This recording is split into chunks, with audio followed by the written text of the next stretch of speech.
Most world leaders have no idea what they are doing in the slightest. What conspiracy theory do you believe is true? The last one is weird as f. Crime in big tourist cities like Las Vegas is systematically underreported in order not to hurt business. There is a lot of stuff going on in that town most do not know about.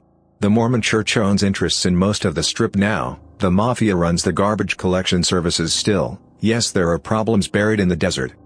There used to be a theft ring involving cops that would steal winnings from tourists that called cabs back to their hotels. They would pull over the cab, and say they found drugs in the cab. All the money would be confiscated as evidence. A tourist would not show up for court 6 months out and the money goes to the police department. This was a common thing for a while and I don't know if it still happens. The city got conned by Harris Communications out of nearly $1 billion USD for a radio system that didn't work. The meth and theft problem in North Vegas is by design by Hells Angels and NVPD and Clark County. Toothpaste advertisements show way too much toothpaste on the toothbrush so that you'll use more toothpaste than you need, therefore causing you to buy toothpaste more often. Alka-Seltzer had hit a point where their sales had plateaued and they weren't able to gain more. They also knew that using 2 tablets of Alka-Seltzer had the same effect as 1.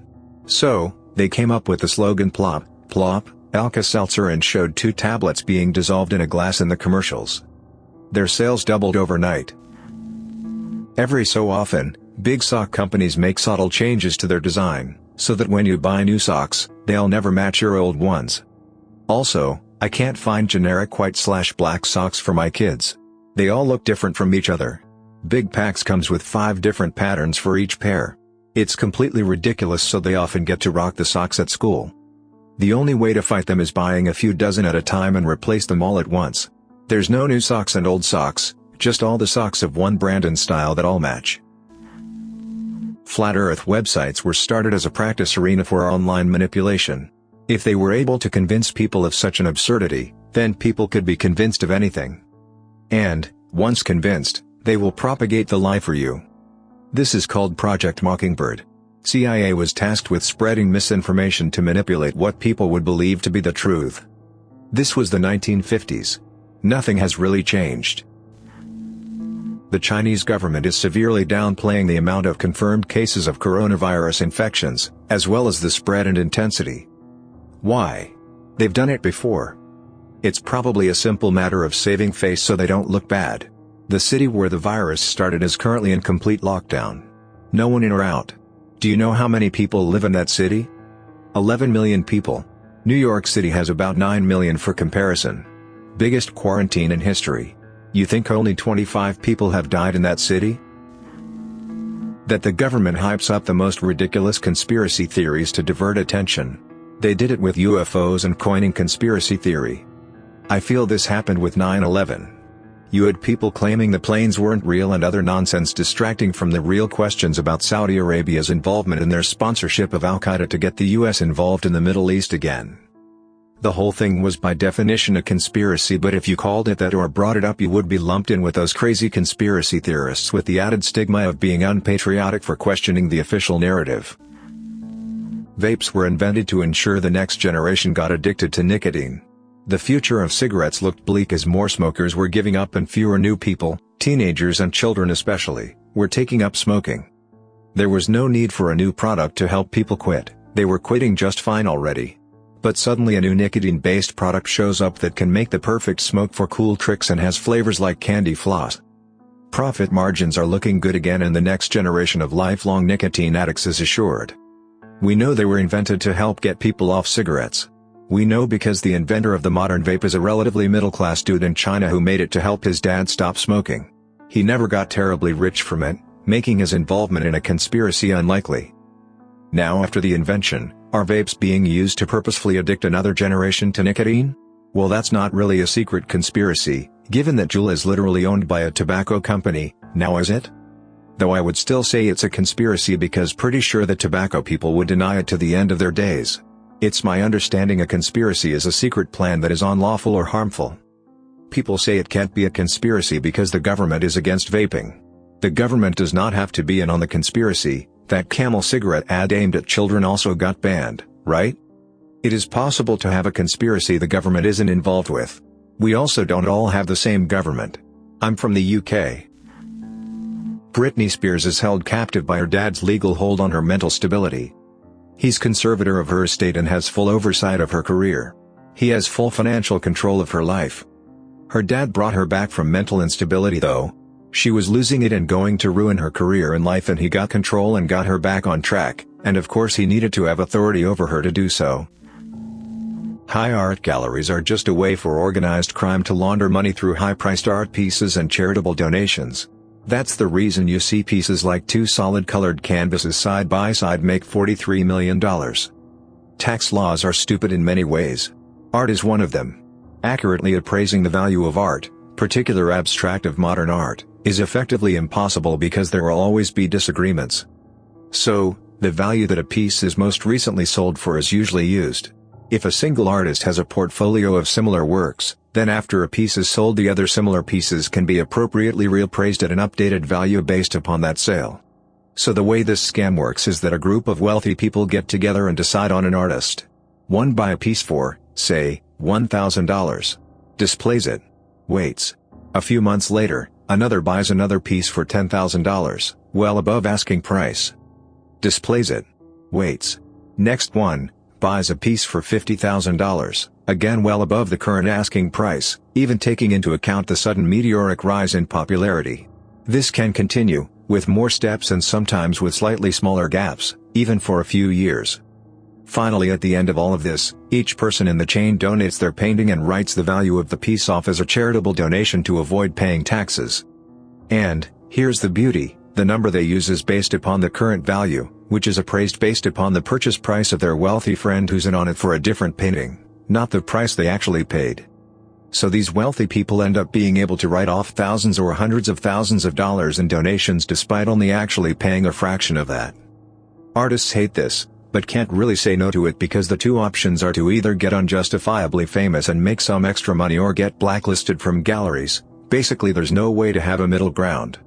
Source: good friend who makes a living creating art. Harry and Meghan stepping back from royal duties is probably something they wanted to do, but the timing of it was to make everyone concentrate on that. And not the fact that Prince Andrew was best mates with Jeffrey Epstein and has been accused of shagging an underage girl. Harry said in a recent interview, "I won't be bullied into the same game that killed my mum, Diana. I bet he found out his entire family are child fondlers, and I also bet Diana found out that same information which ultimately led to her demise." The US Army have a bigger influence on Hollywood action movies than you think in order for people to be influenced at a younger age to join the Army. Michael Bay movies are basically giant ads for the military and random companies. In one of the Transformers films there's a long shot of the main character buying a Coke from a vending machine and drinking it. And every movie plugs the military. Some of his movies literally are about the military. Most world leaders have no idea what they are doing in the slightest. Honestly, there's no training in the world that can prepare you to be the leader of a country. And there's no other job like it on Earth. I think the problems we as humans have created are beyond the scope of what we as humans can fix. I'd be willing to bet money that a lot of the issues we face are down to overpopulation, and I doubt there's anything we can do to fix it besides eradicating half the population. No world leader can fix our issues. The real conspiracy: the governments are too dumb and ineffective to plan conspiracies. Conspiracy theories are too convoluted. Imagine getting 10 people in your life to cooperate at doing a task. It's pretty hard to get 10 strangers to shut the hell up, for example. Now imagine thousands of strangers cooperating to do a complicated cover-up that they can expose. I doubt 99% of conspiracy theories acknowledge that humans just can't keep their mouths shut. Military-industrial complex. While not a distinct elite cabal operating in coordination, there are many separate high-net-worth individuals and particular corporations whom directly derive profit from war. They have no interest in peace and continue to prosper in an environment of low to moderate-level continuous warfare. Eisenhower called it 70 years ago. Check out Iraq for Sale on YouTube. I watched it while I was deployed to Iraq, ironically, and had to take a minute to understand it all. I knew that there was something fishy from the start, but I've never been sure. I believe Kurt Cobain was murdered. The note he supposedly left had 3 different styles of writing. When Kurt's autopsy was performed, he had enough drugs in his system to kill him 3 times over, and he was drunk enough that he couldn't lift his own head, so how could he shoot himself in the head with a shotgun? Also, the bullet casing was on the wrong side of his body for him to have shot himself, Courtney Love was practicing his handwriting. The heroin kit was neatly put away when why would he do that and how could he do that? Also the note started in his handwriting and wasn't a suicide note. As soon as the handwriting changed it turned into a suicide note. A guy who was friends with both Courtney Love and Kurt Cobain was always too high on heroin because of Courtney Love to be interviewed by Courtney Love's private detective. Even the private detective thought everything was suspicious as hell and started investigating her of his own accord. Just saying, I think it was Courtney Love. The majority of celebrity Scientologists joined for networking purposes, but then found themselves in over their head. I think it's more that they treat celebrities much better than the rank and file. I saw one of those popular anti-Scientology documentaries recently and they made it pretty obvious that Tom Cruise is pretty much treated like a Roman emperor and has his every whim catered to. I assume it's like that for all celebrities.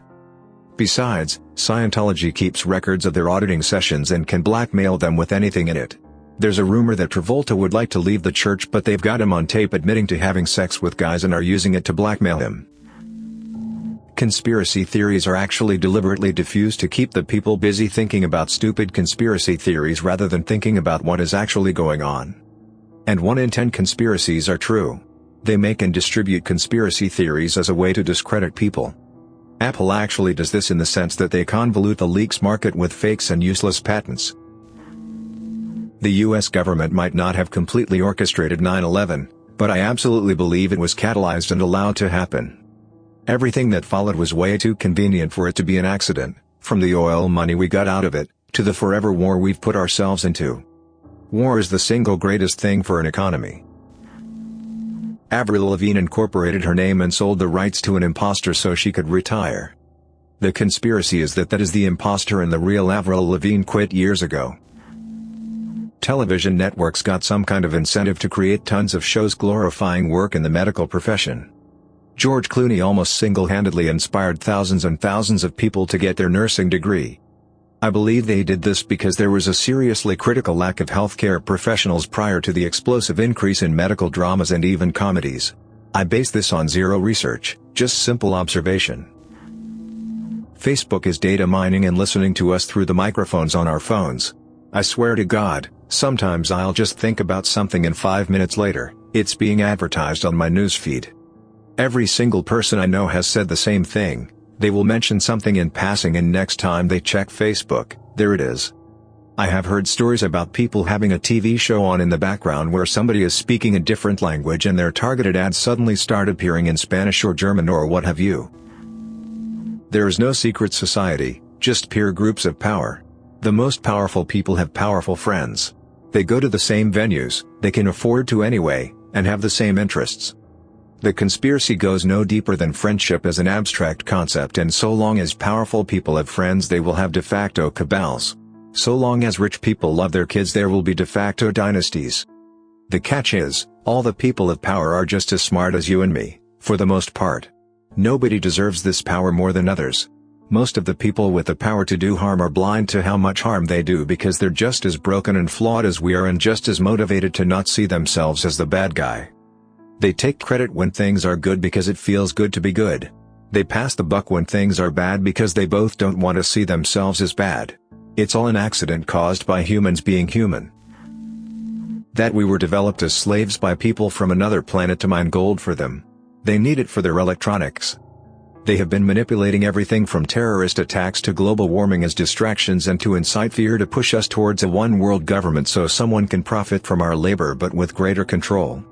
This is why governments are nothing more than behavior management/HR/training for specialist slaves. You go to school just so you can become a specialist slave to take part in an economy that directly or indirectly supports stripping resources from the planet. This is why the world seems to be moving towards centralizing power. There are people today who are volunteering to be microchipped so that when we protest our conditions, they can shut us off from our money. This is why banks and countries no longer use the gold standard. They want us to have the imaginary digital numbers while they extract the stuff that matters. They pushed for global warming and made sure governments denied it until there was a tipping point so that we have to create a one-world solution to combat it. Royal families know about this because they are descendants of these extraterrestrials, who made the original humans. The world is controlled by a small group of people or families who have been promised immortality in exchange for their service. This is why someone like Robert Mugabe, a high-ranking Freemason, could proclaim he will never die. These families seek out pure blood by looking for those whose genes match our ancient gods or the extraterrestrials. The family with the purest DNA will then be able to lay claim as rightful rulers of the planet. In the meantime, the elite and their families exploit our instincts by using all sorts of force and power to get us to do what they want. Our very lives only have value as long as we work, or else we'll starve to death. Our religions have been used to control the population by either banning contraception or insisting men and women marry, or else chaos and riots, to ensure as men and women cannot have fair access to sex and procreation. Consumerism is a lifestyle ideal because it requires absolute submission to corporations to drive production so our resources can be extracted. Don't just believe that people with power are dumb or rich people are into weird stuff. Look at what they value and ask yourselves why they need more power. Why is there so much emphasis on going to space? Why haven't we fixed the problems here? Why do our politicians lie so much? We only see the surface stuff that doesn't make sense, but deep down there are layers of information, control and power we cannot even begin to imagine. Thanks for listening to Radio TTS.